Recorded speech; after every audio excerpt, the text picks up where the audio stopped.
The message arrived without warning, as cold and final as a blade to the throat. Humanity had barely begun to stretch its wings beyond Earth when the stars themselves began to notice. First, it was whispers, sightings of strange ships in the outer reaches, scattered fragments of old technologies, and cryptic signals that came from the depths of the galaxy. Then the whispers grew louder, and one day the universe spoke. The Galactic Council, the ancient and powerful coalition of alien species that ruled the stars, had set its eyes on Earth. And it didn't take long for the Council to decide that humanity was no more than a curiosity to be managed, a problem to be solved. Earth had no allies in the vast expanse of space. They were alone, a young and untested species still finding their way in the galaxy.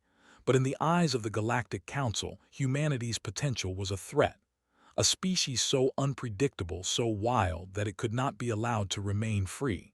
The Council had seen it before. Empires rose, grew, and fell, and Earth was next. The message came with the force of a storm, arriving in every language and every medium.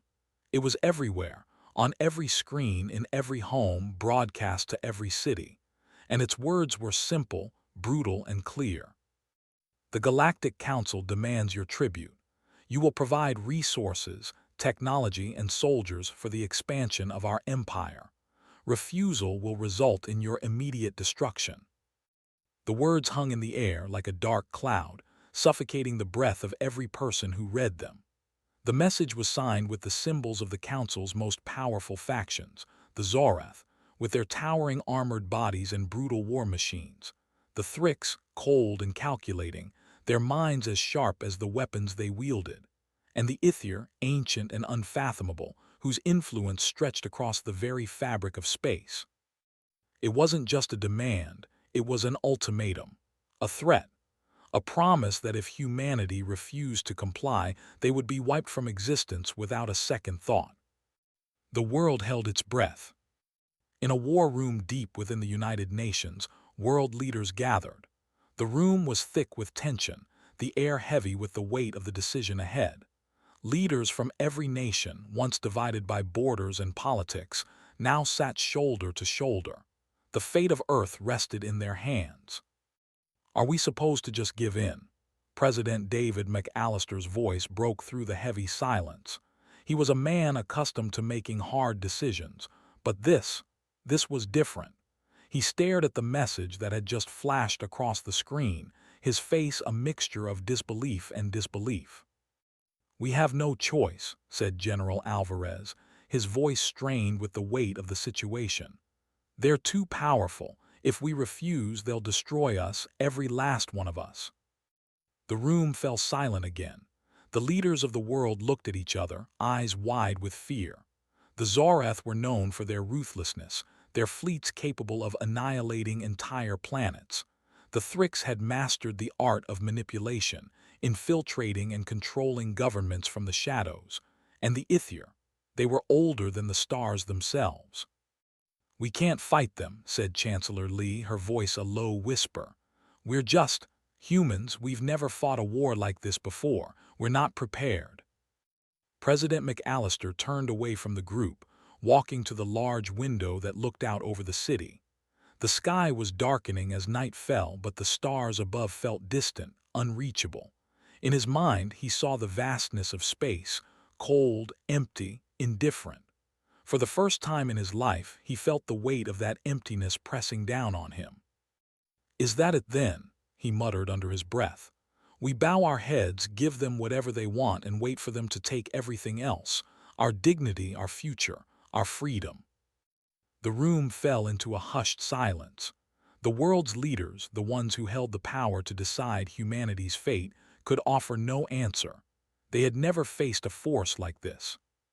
But McAllister wasn't done. He turned to face the room, his eyes burning with determination. "I'm not going to let this happen. We may be small, but we're not weak. We're not their playthings. I refuse to believe that the only way forward is to submit." Another moment of silence passed, but this time it was different. The other leaders could feel it, a spark. A flicker of defiance in McAllister's eyes, the fire of a leader who would not give up without a fight. He had seen humanity through dark times before: wars, famine, disease, and yet they had always risen. It was in their blood. They would not go quietly. "We don't bend," he continued. "We don't kneel. We stand. I'll be damned if we let some alien overlords tell us what we can and can't do. If they want tribute, they'll have to take it from our cold, dead hands." The room seemed to breathe again, and for the first time since the message arrived, hope began to stir. The leaders looked at one another, the fear in their eyes slowly replaced by something else, a glimmer of resolve. They were human. They had fought wars for centuries, and they had survived. One of the representatives stood up, his hands trembling. "Then, what do we do now?" McAllister looked them all in the eye. "We send them a message, one they'll never forget." A murmur of agreement rippled through the room. They were ready. And so it was decided. They wouldn't comply. They wouldn't submit. They would send the Galactic Council the one thing they could never have, something the Council could never take: a refusal. A single, defiant word that would echo across the stars. No. The decision was made. The leaders of Earth, united by their shared defiance, sat in a tense silence. They had just sent their message to the Galactic Council. One word, simple, clear, and defiant. No. A wave of shock rippled through the room as the finality of their choice settled in. The words had been sent across the galaxy, carried by the very channels the Council used to communicate their orders. There would be no going back. The leaders knew the consequences. The Galactic Council was a power unlike any other, and their wrath was legendary. Earth's refusal would not be taken lightly. They were not dealing with just a single fleet or a few ships. They were challenging an entire empire that had crushed civilizations without mercy. "I hope we haven't made a grave mistake," General Alvarez said, his voice quiet but heavy with concern. He was a man who had spent his life preparing for war, but this was different. This wasn't a battle against other nations, or even other species. This was a war against an overwhelming force, one that had the power to erase humanity from existence with a flick of its fingers. President McAllister stood at the head of the room, staring at the screen where the message had just been sent. He was trying to remain calm, but his mind raced. He knew the dangers they faced. Still, there was no other option. To submit, to give in, would mean the end of humanity's spirit. They could not let the stars swallow their freedom. "We have no choice now," McAllister said, his voice steady but his eyes hard. "We've made our stand. Now we must be ready for what comes next." It wasn't long before the first signs of the Council's response came. Reports of massive ships, more massive than any Earth had ever seen, appeared on the edge of the solar system. The ships were moving fast, cutting through space like knives. Their sleek, dark forms gleamed in the cold void, a terrifying reminder of the power that was descending upon them. The media was filled with panic. News channels flashed the images of the incoming fleet, and governments scrambled to prepare. In the streets, people looked up at the sky, filled with a mixture of fear and disbelief. No one had ever imagined this day would come. On the edge of the world, across every nation, humanity was waiting for the storm to hit. But McAllister knew something the others didn't. Humanity had something the Galactic Council didn't. It was not weapons, nor technology, nor sheer numbers. It was their spirit. They had never backed down, not in the face of the darkest storms. Whether it was surviving against all odds, fighting through endless wars, or rebuilding after their darkest days, humanity had always fought back. It was in their blood. "We fight," McAllister said, his voice louder now, as if the very words could summon strength. "We stand our ground." At that moment, something stirred deep inside the hearts of the leaders and military commanders gathered in the room. They were not alone in this fight. Earth was united, all its people bound together by one single idea. They would not bow, not now, not ever. Across the world, Armies and civilians began to prepare. Scientists worked feverishly to build weapons that could stand against the might of the alien fleets. Engineers pushed the limits of human technology, crafting ships and devices never seen before. The world had always been divided, but now, for the first time, it felt as if humanity was one. From the heart of the Americas to the streets of Beijing, from the shores of Africa to the cities of Europe, people gathered, ready to face the impossible. Even as the alien fleet drew closer, Earth showed no signs of fear. The military mobilized, but so did the people. There were no borders now, no divisions.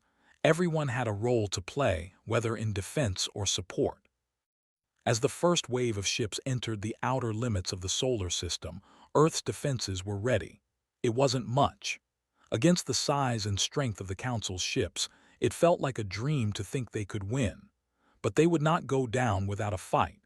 Humanity wasn't just fighting for survival. They were fighting for their right to exist as they were, free, defiant, and unbroken.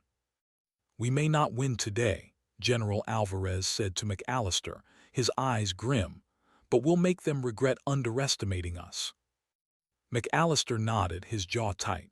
He knew the battle would be hard, maybe impossible. The ships coming toward them were unlike anything humanity had ever seen. They were as large as cities, armed with weapons that could turn planets to dust. But Earth wasn't alone. Not anymore. The first shots were fired from the alien fleet. Brilliant streams of energy, as bright as the sun, cut through the darkness, heading straight for Earth's atmosphere. They hit the planet with a force that sent shockwaves across the globe. The sky erupted in light as the defense systems fired back, sending their own weapons into the heavens. It was humanity's first strike back, and it was desperate, but it was also full of heart. It was the spark that lit the fire of resistance. The battle that followed was chaotic, filled with explosions and fire. Humanity's fleets, smaller and weaker, clashed with the alien armada, but they didn't back down. Ships exploded, falling from the sky, but others kept fighting, pushing forward with everything they had. And in the midst of it all, humanity held onto something the aliens could never understand: the refusal to quit. As Earth's forces fought, one thing became clear to the alien invaders. This was no ordinary species. These humans were stubborn, brave, and, above all, determined. The Council had thought they could break them with a single message, but in their arrogance they hadn't accounted for the power of defiance. McAllister's voice came over the intercom, reaching every soldier, every civilian, every fighter. "Do not give up," he shouted. "We fight for each other, we fight for our future, and we will not surrender." The words resonated across the planet, reaching deep into the hearts of every person who heard them. It wasn't just a call to arms, it was a rallying cry. Humanity had taken its stand, and they were not going to back down. The battle had only just begun, but the first victory was already clear. Humanity had not bowed to the Council, and that, in itself, was a triumph. The battle was raging above them, but down on Earth, the heart of humanity was burning with something much stronger than fear. There was no doubt now, this wasn't just a fight for survival. It was a fight for freedom, for their right to exist without being slaves to any power, no matter how mighty. In the war rooms and command centers around the world, people were scrambling, doing everything they could to hold the line. The alien ships that filled the sky were enormous, impossibly powerful. Their weapons turned cities to rubble, and their presence in the air felt like the very weight of the universe itself. But humanity was fighting back. It was ugly, it was desperate, but it was real. The alien forces were taken aback by Earth's defiance, by the way the human race had mobilized. They expected fear, surrender, maybe even chaos. What they didn't expect was resistance. What they didn't expect was humanity's unbreakable will to fight. In the middle of the chaos, President McAllister paced the floor of the United Nations headquarters. The air was thick with tension, but his mind was focused.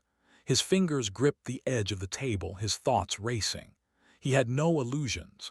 The battle was far from over, but if humanity was going to survive, they needed something more than weapons. They needed hope. "Mr. President," General Alvarez said, his voice low, "the situation is getting worse. The alien fleet just launched another wave. We're barely holding them off. We might not last much longer." McAllister turned, his face etched with determination. He knew it was bad. The casualties were rising, the damage to the cities was immense, and the skies above Earth were filled with fire. But something had shifted in him, something deeper than fear. "We're not just fighting for survival anymore," McAllister said, his voice quiet but firm. "We're fighting for the soul of humanity, and we're not going to let them take that, not without a fight." Alvarez nodded grimly. "But what else can we do? We're outgunned, outmatched. They have the technology, the power. We can't outfight them. We can only slow them down." McAllister's eyes darkened. He knew the odds were stacked against them, but he also knew one thing the aliens didn't understand: humanity would never give up. They could be pushed to the brink, forced into corners and broken in ways no one else had experienced, but they would always rise. They always did. "Then we make them regret underestimating us," McAllister said, a fierce spark igniting in his chest. "We'll show them what happens when you push humanity too far." A comms officer stepped forward, her face pale. "Mr. President, there's an incoming message from the alien fleet. They're demanding our surrender." McAllister's heart skipped a beat. The audacity. After everything humanity had done, after everything they had fought for, the aliens thought they could just demand surrender. "Put it through," he said, his voice cold. The screen flickered and a figure appeared. The creature was unlike anything humans had ever seen, tall, regal, its face covered by an expressionless mask. It was one of the Zarath, one of the ruling factions of the Galactic Council. Its voice was smooth, cold, almost patronizing. "You have been warned," the Zorath said. "You will surrender and comply with the Galactic Council's demands. You will provide tribute. Your people will serve us or your planet will burn. This is your last chance." McAllister didn't flinch. He stood tall, his gaze unwavering. The alien had expected fear, maybe pleading, but all it found in McAllister's eyes was the fire of defiance. "Surrender," McAllister repeated, his voice quiet but full of contempt. "You think you can make us surrender? You think you can break us with threats?" The Zorath's eyes narrowed, but it said nothing. "Here's the thing you don't get," McAllister continued, his words gaining strength. "We don't bow, we don't kneel, we fight. Every time you push us down, we get back up, and you're about to find out just how far we're willing to go." The silence between them stretched for a long moment, heavy and tense. The alien's face twisted, as though it didn't fully comprehend what it was hearing. Humans didn't behave like this. They didn't speak like this. They were supposed to be weak, feeble. "We've already sent our answer," McAllister said, "and it's the only answer you'll ever get from us." His voice rang out strong and clear. "No." The Zorath stared at him, its lips curling in something close to disgust. "You are nothing. You are insignificant, and yet you continue to defy us. Very well, we shall see how long your defiance lasts." The screen flickered off and McAllister turned to face his team. There was a deadly silence in the room, as if everyone was holding their breath. They had just sealed their fate. "We've done it now," General Alvarez said, his voice low. McAllister nodded slowly. "Yes, but we've also done something else. We've made them see us. We've made them notice us. And we're going to make sure they never forget us." Outside, the battle in the sky raged on. Earth's forces were battered, bruised, and fighting for every inch. But there was something different now. A fire had been lit in the hearts of humanity, a fire that the Council couldn't snuff out. The alien fleets might have the power, the weapons, and the numbers, but they would never have what humans did. Hope. And that hope was worth more than any weapon. The battle would continue. The struggle was far from over. But one thing was certain: humanity had sent its message, and it was one that the galaxy would never forget. No, it wasn't just a word. It was a promise. a promise that humanity would never surrender, a promise that they would fight until the very last breath, and the Galactic Council had no idea what they had just unleashed. The stars above Earth seemed to tremble with the weight of what was coming. Humanity had made its stand, but now the true test was upon them. The alien fleet, a monstrous armada of warships that could swallow planets whole, was descending. There was no way back, no chance for retreat. The Galactic Council did not respond with fear. They did not hesitate. They did what they had always done. They moved swiftly and decisively. The Council had watched the human race with a mixture of disdain and curiosity. The Zorath, the Thrix, and the Ithir had all seen young species rise and fall, but never had one refused them so boldly. Their reaction was swift. They didn't send another message. Instead, they sent their fleets. On Earth, the news was filled with reports of ships entering the atmosphere. The first wave of the invasion had begun. Alien warships as large as cities dropped into Earth's orbit. Their sleek designs shimmered in the darkness, and their weapons glowed with deadly intent. Every city, every nation knew what was coming. People looked up at the sky in terror, waiting for the first strike to hit. The first wave hit New York City with the force of an earthquake.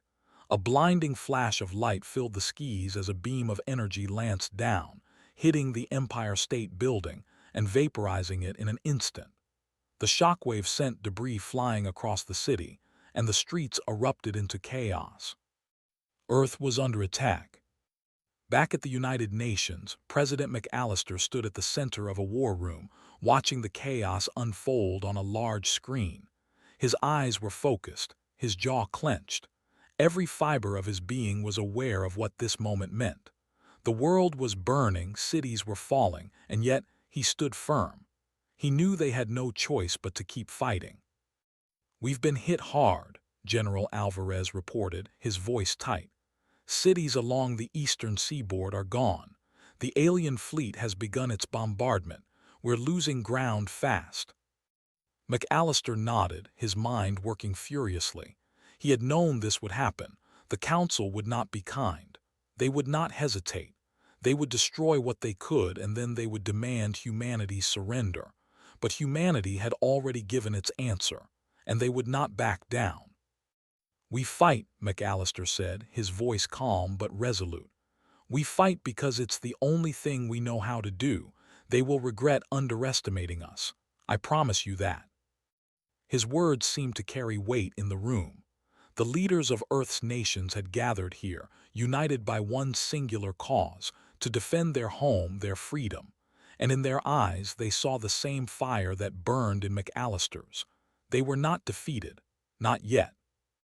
The communications officer turned to McAllister, his face pale. "Mr. President, we're receiving a direct transmission from the Zorath. They demand our immediate surrender." McAllister straightened, put it through. The screen flickered to life and a towering figure appeared. The Zorath. Its armor gleamed in the dim light, its face covered by a mask of cold arrogance. The voice that followed was chilling in its calmness. "Humanity," the Zorath said, its tone almost mocking. "You are weak. Your resistance is futile. You have defied the Galactic Council, and for that you will pay the price. You will surrender. You will submit to us. If you do not, we will burn this world to ash, and every human will be eradicated." McAllister's gaze never wavered. He could feel the weight of the alien's words, the threat hanging in the air. But he did not flinch. He had made his decision, and nothing, not even this alien monstrosity, would make him back down. "No," McAllister said, his voice firm, unyielding. "We will never surrender, not to you, not to anyone." The Zorath's eyes narrowed, its lips curling into a thin, humorless smile. "You are foolish. You could have joined us. You could have had power, but now you will suffer for your pride." The screen cut off, and the room fell into silence. The alien fleet was now visible on the screens, ships hovering over the Earth, unleashing waves of destruction.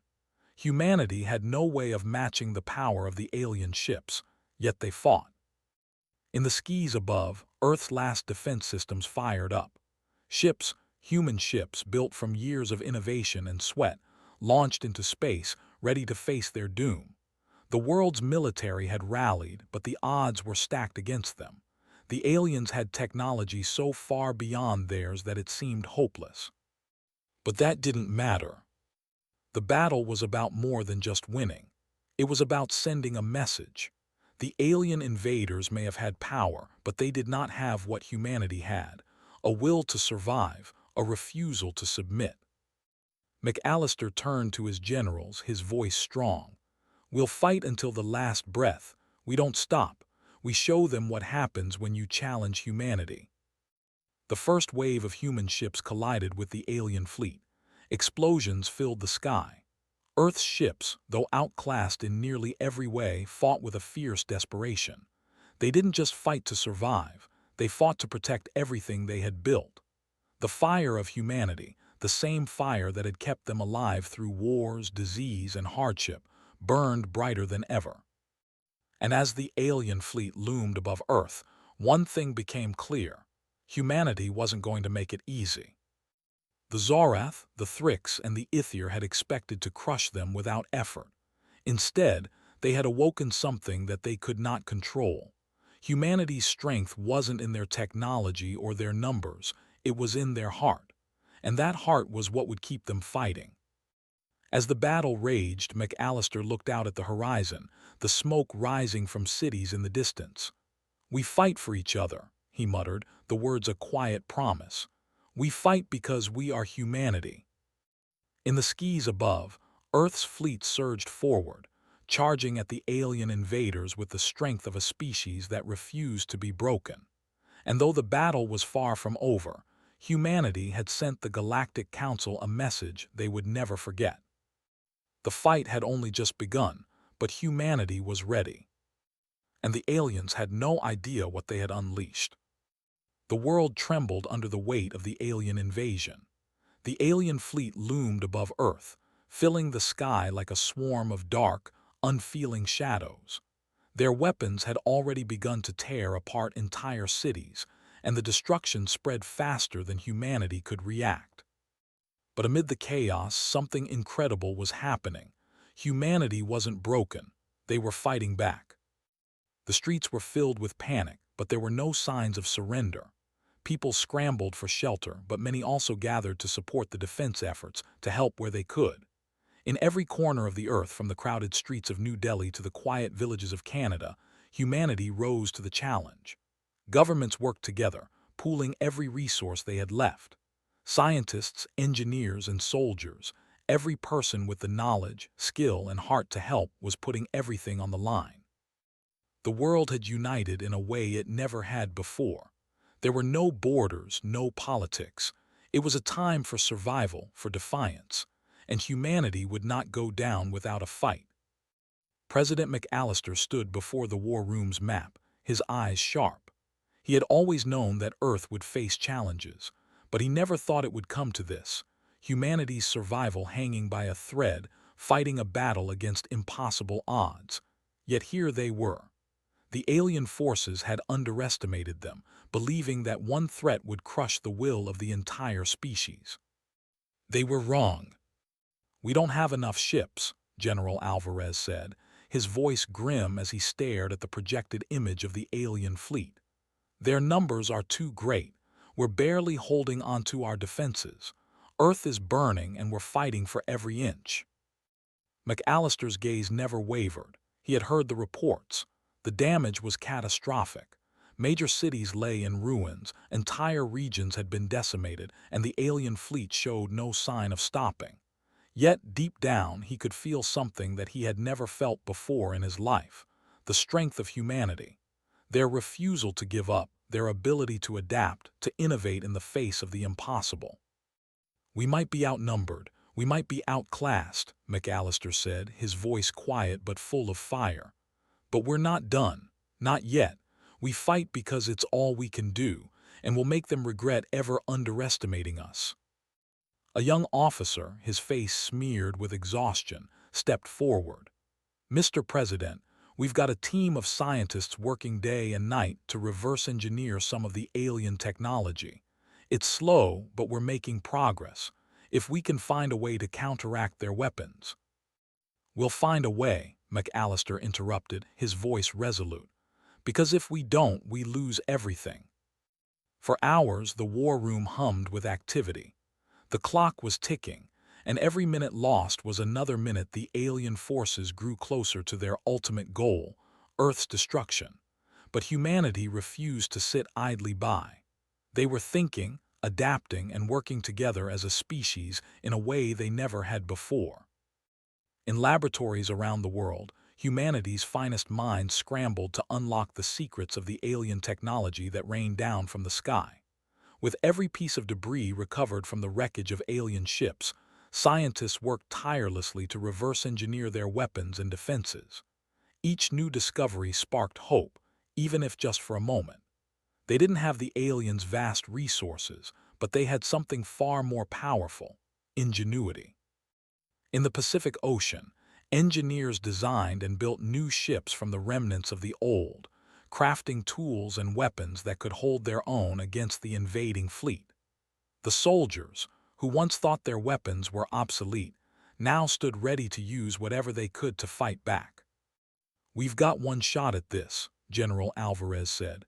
"If we don't get it right, there's nothing left to try." McAllister nodded, his mind racing. The alien weapons were unlike anything Earth had seen. Their beams of energy could destroy entire cities with a single shot. The ships themselves seemed to be invulnerable to human weapons. But humanity had something the aliens didn't: an unyielding drive to survive, a refusal to be crushed.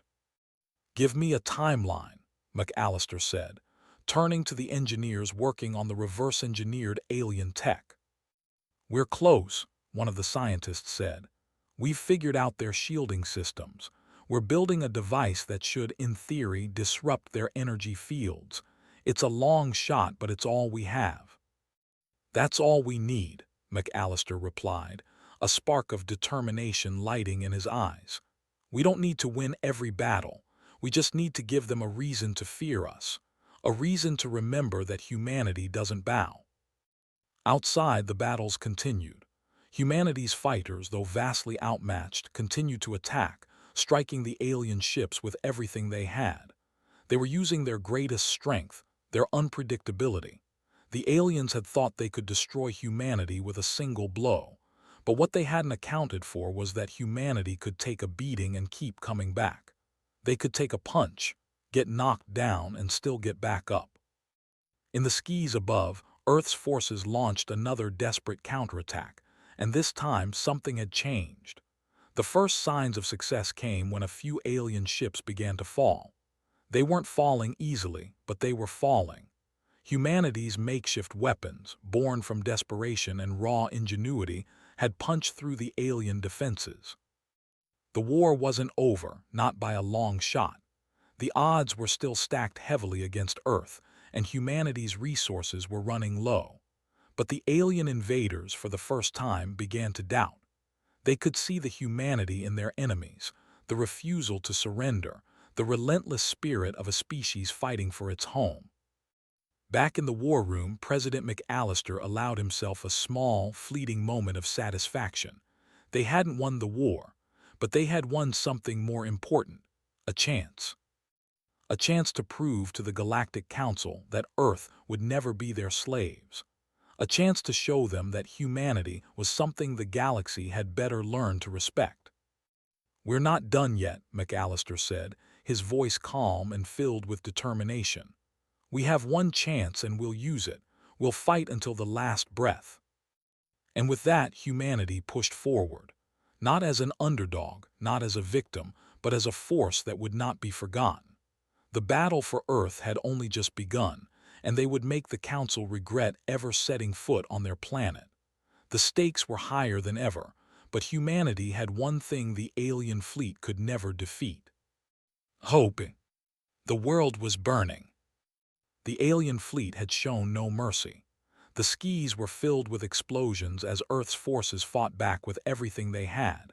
Cities had been reduced to rubble, and the once beautiful world now felt like a battlefield. Yet, despite the unimaginable destruction, humanity had not broken. If anything, the fierce resistance was only growing stronger. But the battle was far from over. President McAllister stood in the war room staring at the holographic map of Earth. His mind raced as he watched the red dots, representing the alien fleet, move closer and closer to their final strike. The Earth's defenses, though stronger than before, were still no match for the alien firepower. Humanity was on the edge, and McAllister knew that one more mistake, one more misstep could mean the end. "We've lost contact with the eastern defenses," General Alvarez reported, his voice thick with worry. "The aliens are moving faster than we anticipated. If we don't stop them here, they'll hit the core cities, and we won't have enough time to mount a defense." McAllister's heart tightened. The battle had been brutal. The soldiers on the ground were fighting with everything they had, but it was clear. Humanity couldn't hold out much longer. "We need a plan," McAllister said, his voice steady but full of urgency. "We can't keep fighting them with just what we have. We need something big, something that'll make them stop." The room fell silent. Everyone knew what that meant. They were running out of options. The alien fleet was relentless. Their weapons could obliterate Earth's defenses in seconds, but humanity wasn't just fighting for survival anymore. They were fighting for something much more important, their freedom. "Mr. President," said one of the senior scientists, breaking the silence, "we've managed to modify the disruptor device. It's ready. We think it can take down their shields, but we'll only have one shot. If we miss, we'll have nothing left." One shot. McAllister knew that the fate of the planet rested on this. It was a risk, a gamble, but it was the only chance they had. "Prepare it," McAllister ordered. "We'll make it count." The atmosphere outside was thick with tension as Earth's remaining forces prepared for their final strike. The alien fleet was close now. The sky above the battlefield was a chaotic storm of flashing lights, streaks of fire, and the deep rumble of explosions. But in the midst of this chaos, humanity's forces were ready. Fighter jets, newly equipped with alien tech, soared through the skies, dodging enemy fire. The final line of defense was being established, a thin wall of human resolve against an enemy that seemed unstoppable. On the ground, soldiers dug in, their hearts heavy but resolute. They knew they were up against a force far greater than their own, but they also knew that they couldn't back down. Not now.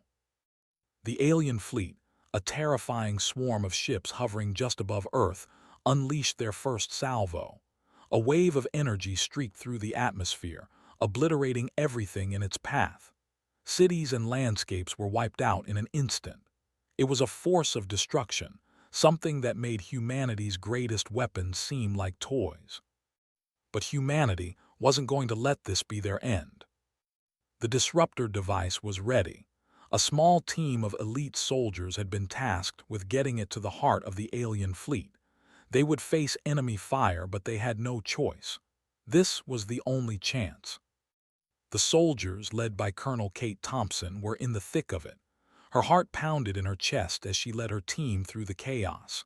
The alien ships above them rained down fire, and the world seemed to be unraveling around them. Yet they pressed forward, driven by the singular goal of surviving. They would do whatever it took. "Colonel, we're almost there," one of the soldiers yelled over the noise of the battle. Kate nodded, her face grim.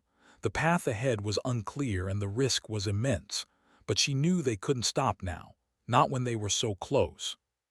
Behind them, Earth's last fighters engaged the alien fleet in a desperate battle. Explosions rang out as Earth's ships launched everything they had, trying to hold the invaders back. The alien ships were enormous, seemingly invulnerable, but for the first time, they were faltering. Earth's resistance was beginning to make a dent. Kate and her team reached the alien ship's core, where the disruptor device would be deployed. She could feel the tension in the air, the weight of the moment pressing down on them. "Are we ready?" she asked. The technician beside her nodded. It's ready, just need to activate it. With a steady hand, Kate pressed the button. The device hummed to life, sending a pulse of energy into the heart of the alien fleet. The alien ships shook. Then, slowly, their shields began to flicker, and for the first time they looked vulnerable. Now, Kate shouted. Earth's remaining forces launched their final assault. With the alien shields down, humanity's weapons found their mark. Explosions erupted across the alien fleet as human-made missiles tore through their ships. The once mighty invaders were finally beginning to fall. It wasn't a perfect victory. Earth's forces were still outnumbered and the damage to the planet was catastrophic.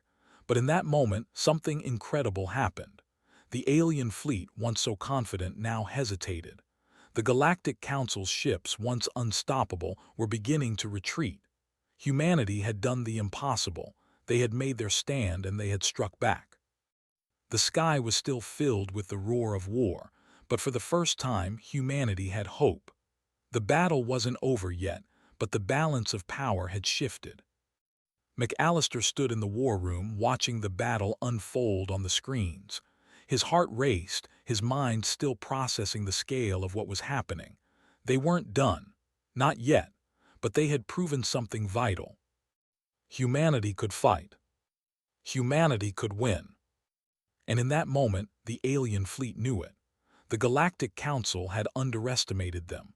They had underestimated Earth's will to survive. And humanity had just shown them that no force in the galaxy could break their spirit. The war was not over, but humanity had found its strength, and they would fight until the last breath to defend their home. The battle had been long and brutal, but as the dust settled and the silence of the battlefield crept in, one thing was clear. Humanity had won. Not fully, not yet, but the tides had turned. The alien fleet, once a force so overwhelming it seemed unstoppable, was now retreating. Ships, battered and broken, turned away from Earth, their once imposing forms now limping back into the cold void of space. The sound of their engines faded as they fled, leaving behind only the echoes of their failed invasion. President McAllister stood in the war room, his eyes fixed on the screens in front of him. The alien ships, now scattered and retreating, seemed almost smaller. They no longer seemed like invincible giants. They were just ships like any other, retreating before the fury of a species they had underestimated. His heart pounded in his chest. There was no victory parade, no celebration. There were still too many wounded, too much destruction, too many lives lost. But humanity had shown the universe something it would never forget. They could be pushed, they could be beaten down, but they would never break. General Alvarez, McAllister's voice was steady but filled with emotion. What's our status? Alvarez, looking worn but resolute, looked up from the communication screen. The alien fleet is pulling back. We've confirmed that the disruptor pulse disabled their shields across most of their ships. They're retreating, but we've suffered heavy casualties. Entire cities are gone. The battle for survival was won, but it came at a cost. McAllister nodded. He had known it would be this way. The cost of defying the Galactic Council had been high, but it was a price they had to pay. The Earth had been shattered. The scars of war were deep, and the recovery would take years. But Earth had survived. We did it, McAllister said quietly, more to himself than anyone else in the room. His voice was filled with the weight of it all. They had done the impossible. They had defied the Galactic Council, and they had made them pay. For the first time, the most powerful empire in the galaxy had been forced to retreat. The room was filled with a heavy silence as everyone processed the enormity of what had just happened. The war wasn't over, not yet. There would still be battles to fight. There would still be sacrifices. But for the first time, humanity could breathe. The Council will be furious, General Alvarez said, his voice tense.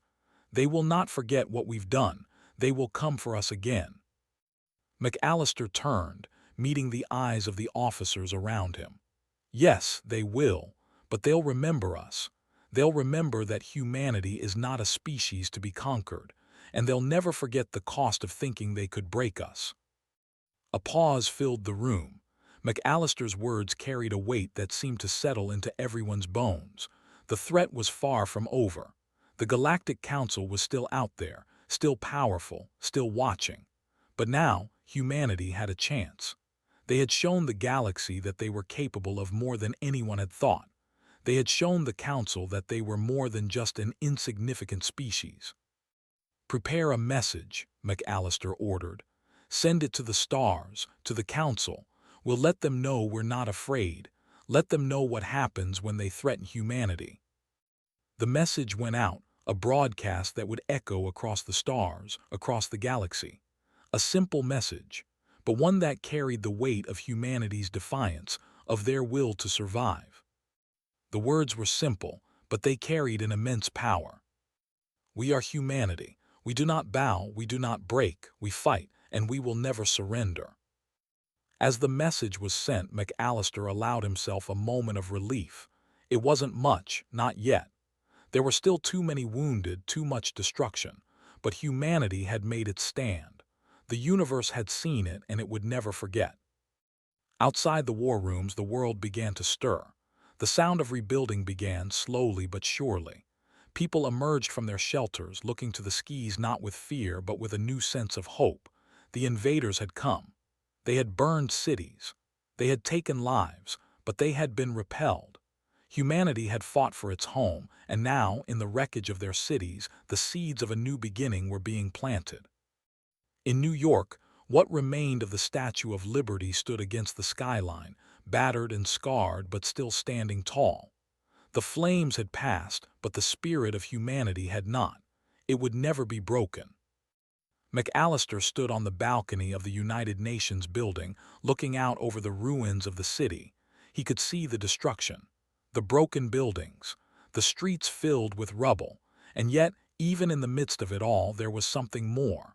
There was a light. It was the light of determination. It was the light of survival.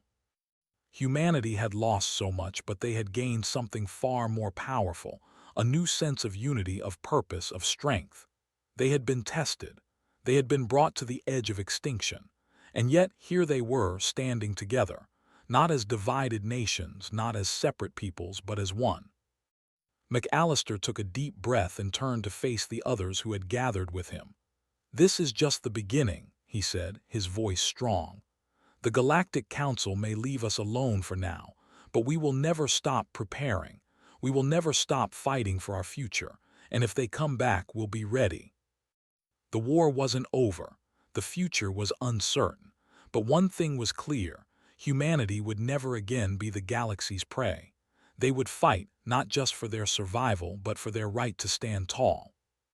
They would not bow, they would not break. And the galaxy would know it.